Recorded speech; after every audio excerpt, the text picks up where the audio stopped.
Do you remember playing with Legos when you were little and being excited about having all these colorful pieces to put together to form some type of shape or object? Nowadays, Legos come in all shapes and sizes and colors, and it even come with little booklets that tell you how to put the pieces together to create a castle, to make a car, to do all of these different things. So all of those Lego pieces really are elements of design because you have your colors, you have your shape, you have your form, which were those elements that we talked about in the previous episode series, Element of Design. So when you put all that together, you bring them together, you create this object. And when you're putting it together, you're using principles of designs to create that object. So the concept of principle of design is to take the elements of design and bring them together to create a complete design. So we're going to talk about 6 of those principles of design and how you can use the elements of design when implementing the principles. So let's get into it. You're listening to Marketing Adventure, the hub for business, fashion, marketing, and other CTE educators who integrate marketing into the learning experience. I'm your host, Jackie Walker. Each week, I'll cover marketing education concepts, strategies, tips, trends, frameworks, and other information to equip you to connect your classroom to digital natives while cultivating an engaged learning environment. So come on into the room where your favorite beverage, snacks, and even your cell phone are all welcome. As I go through these principles of design, you may ask yourself, why are principles of design important to fashion? Well, as we know, fashion is about style. Fashion is about creativity, and especially when you're looking at the couture items, or even some of the avant-garde type of designers today, they're looking to make a mark with their uniqueness. And so those principles of design are going to come into play because they're going to use pretty much all of these when they're creating their designs. So they're very key to understand and recognize when you're looking at fashion. The 6 principles of design that we are going to talk about today are balance, contrast, emphasis, proportion, rhythm, which has 4 different types of rhythm, and movement. Let's get started with balance. Now, balance is probably going to be the simplest principle for you to understand. So we use balance every single day in life, not just in design, but with whatever we're doing. So balance has 2 different types of balance. And you may say, well, what is balance? Balance is simply taking the elements and creating a design or arranging a design or some parts together to create what we call equilibrium. Now, that equilibrium can be formal or informal. So when we say formal equilibrium, equilibrium is essentially another word for creating like harmony or balance in a space. So formal equilibrium means that something is balanced equally on each side. So on each side of whatever the object is, whatever the picture is, whatever the space is, you have balance. Things are equally proportioned, spaced, outlined. There is no side that is heavier than the other. Whether you're using the same objects in each space, it doesn't matter. You can still create a formal balance by having the objects be the same size, the same color, the same weight, where your eye isn't attracted to one side or more, either way. That is formal balance. It's complete harmony where things are pretty much the same on each side. Now, a lot of times when you have a window and you have the curtains on the window, they are formally balanced. You rarely see in a home where there may be more curtain on one side than the other side. Generally, when you're looking at a window, it is equally balanced. There's a panel on each side, and there's a valance that goes across the top and is equally proportioned. When you look at clothing, you will see a t-shirt, just a plain old t-shirt like the one I'm wearing here. It is equally balanced. There's one side looks exactly like the other side. There's nothing different. There's no more weight on one side or another. There's no ruffles on one side and none on the other. It is just a plain t-shirt. That is formal balance. Most clothing, our basic clothing, will be formally balanced. Look at pants. One leg is exactly the same as the other leg. Formal balance. Now, informal balance would be the opposite of that. Informal means that when you look at one side and then you look at the other side, there's something different. There may be more material on one side and less material on the other side. If you're in a room with furniture, maybe the furniture is all shifted to the left, and then you have like a big open space on the right. That's informal balance. You'll see that in clothing when there's maybe an off the shoulder shirt or a dress.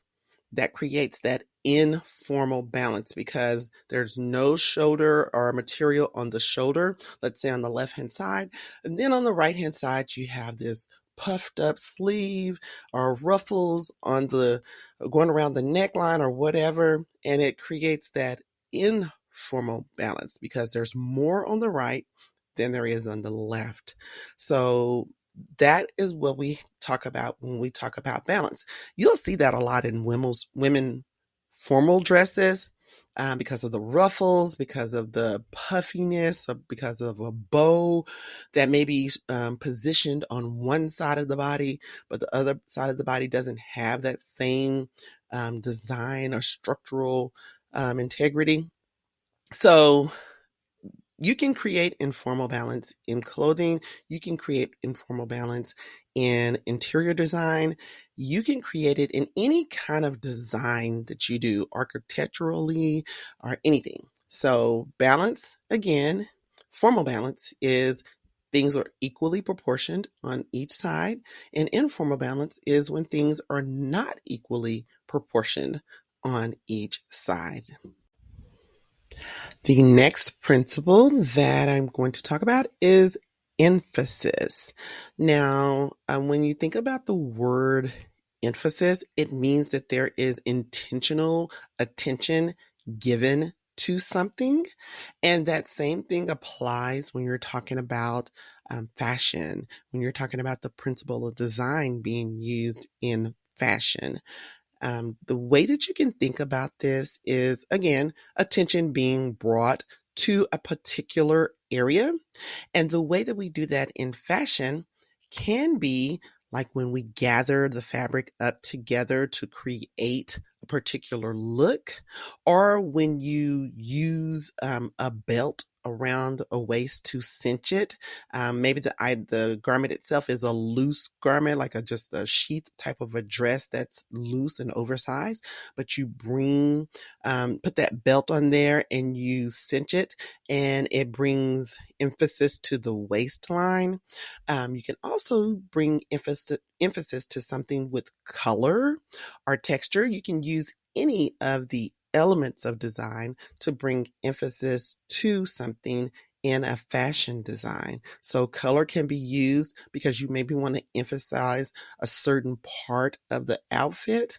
And while everything else may be kind of muted color, you may have this bright pop of color in the outfit because you're trying to emphasize maybe some structural design or some type of element within that outfit or that design of clothing that you want to bring attention to with color, also with texture, as well as shapes or different things that you can use when you're creating fashion, or even take it out of just fashion. And if you're a visual merchandiser, when you're making a display window, you may want to emphasize something within that window display. So you're going to draw the viewer's attention to a certain thing in the window, maybe by a shape or a color or a variety of elements that you may put together to bring attention to that item.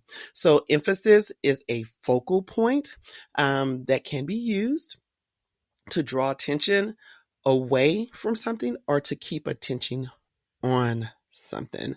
So emphasis is used quite frequently, of course, in the world of fashion or in any kind of design environment to make something stand out and become the focal point. Our next principle of design is proportion. Now, this one is pretty easy to get the gist of. You might not see it used as frequently as some of the other principles of design. Proportion is used to maybe bring attention to a particular element within a design. It's different from emphasis because emphasis is trying to, as I said before, really bring attention to a particular point or detract from another area. But proportion kind of gives a different flavor to fashion, and it's, to me, is more of a fun element to use, or a fun principle to use in fashion. So nowadays you may see when a lady has on an outfit, and it's used a lot with accessories. So when a lady has on an outfit, she could have big, bold jewelry on that really seems oversized and not necessarily the normal proportion of what that jewelry would be. So that could be emphasis because of the grandeur of the jewelry, like the necklace that she's wearing. Sometimes you'll see a lady wearing a little bitty hat, like a little miniature hat that could fit on an infant. And it's not the normal size hat that one would wear as an adult, but it has been created as an accessory to an outfit to give just that bit of flair to the outfit. Another accessory are handbags. Handbags can go from little tiny little bags that you can barely put a key and a lipstick bar in to huge bags that are tremendously oversized. Like, what in the world are we putting in this gigantic bag? Proportion can be used as a statement piece, pretty much, when you're talking about fashion. So it's just really having the size of something compared to the size of the whole of the object. It could be the size of something compared to another object within that design element, but it's generally something that is beyond normal proportion, whether it's smaller than normally would be or it's larger than it normally would be. Well, that concludes part 1 of our series on principles of design. So come back next week where we will cover the last 3 principles of design. I look forward to you joining us here again on Marketing Adventure with Jackie. Have a wonderfully blessed day.